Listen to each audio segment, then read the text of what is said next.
Sanjana kitchen চ্যানেলে সবাইকে স্বাগত। Welcome back to my channel. আশা করি সবাই ভালো আছো, আমিও ভালো আছি। তো কেউ ভিডিওটা স্কিপ করো না, পুরো ভিডিও দেখার একান্ত অনুরোধ রইল। তো চলে আসলাম আজকে চিকেন চাপ নিয়ে। তো এই দেখো, সর্ষের তেল দিয়ে করা হবে। এখানে গোটা গরম মশলা আর জিরেকে পেস্ট করে মিশিয়ে নিচ্ছি ভালো করে। একটুখানি চিনি দিয়ে দিলাম।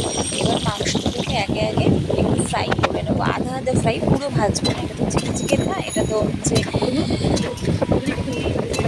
চিলি চিকেন তো নয়, এটাকে হালকা করে ভেজে নেব। দেখো ভাজা চলছে। দিয়ে দিলাম পরিমাণ মতো লঙ্কার গুঁড়ো, দিয়ে দিলাম কাশ্মীরি লঙ্কার গুঁড়ো।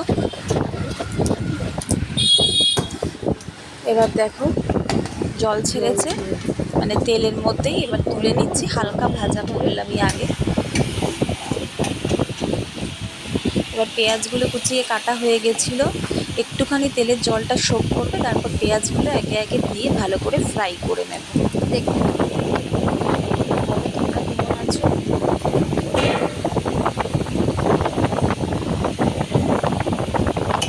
সবাই ভালো আছো।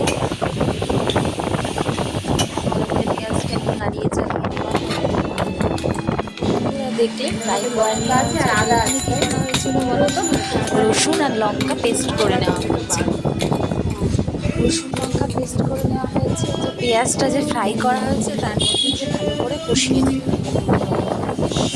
ফ্লেভারটা যেন তো দারুণ বেরোচ্ছে রসুন আর লঙ্কা। এবার ওই যে তোমার দারচিনি, এলাচ, ওগুলো ঝিয়ে যে পেস্টটা দিয়ে দিলাম। এবার এর মধ্যে লঙ্কার গুঁড়ো, একটু জল দিয়ে ভালো করে আর কি দলা দলা হয়ে থাকবে না, ক্লিয়ার থাকবে। তো এবার এটাও দিয়ে দেবো। তারপর আস্তে আস্তে চিকেনটা হালকা ফ্রাই করে রেখেছিলাম সেটাও দিয়ে দেবো। তো দেখতে দেবো। তো আমার ভাইটাও সেও ওটাই করেছে।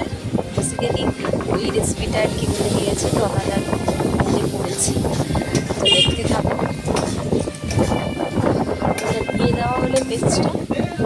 এবার এই দেখো চিকেনগুলো যে হালকা করে ফ্রাই করে নিয়েছিলাম সেটাও দিয়ে দেবো।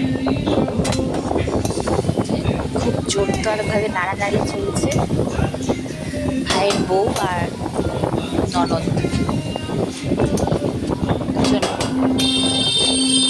নাড়ানাড়ি চলছে কড়াইতে, দেখে বুঝতেই পারছো।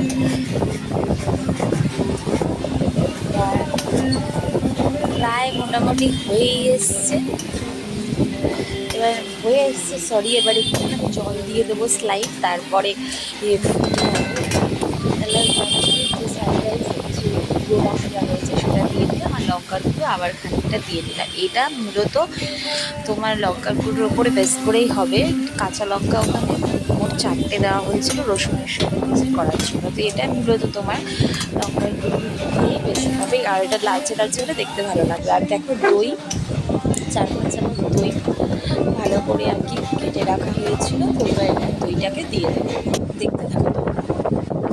দিয়ে দেওয়া হচ্ছে, একটু জলও মেশানো হয়েছে। এটাকে এবার কষাতেই থাকো যতক্ষণ না দুটো আর কি সেম ওয়েতে মিশছে ততক্ষণ কষিয়ে যেতে হবে। দেখতে থাকো।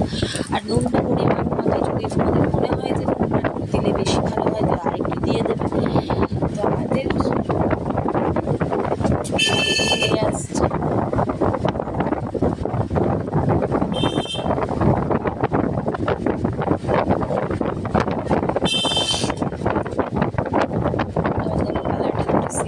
মিশে গেছে, ভালোভাবে কষিয়ে নিতে হবে। একটু জল দিয়ে ঢেকে দেবো, তাহলেই রেডি হয়ে যাবে। রেসিপিটা কীরকম লাগলো তোমরা সবাই জানিও। ভালো লাগলে অবশ্যই একটা লাইক, কমেন্ট, শেয়ার করে দিও। আর নতুন বন্ধুরা সাবস্ক্রাইব করতে ভুলো না যেন। তো এটা রাখির দিনের স্পেশাল রান্না। তো ভালো লাগে লাইক, কমেন্ট, শেয়ার করে দিও। টাটা।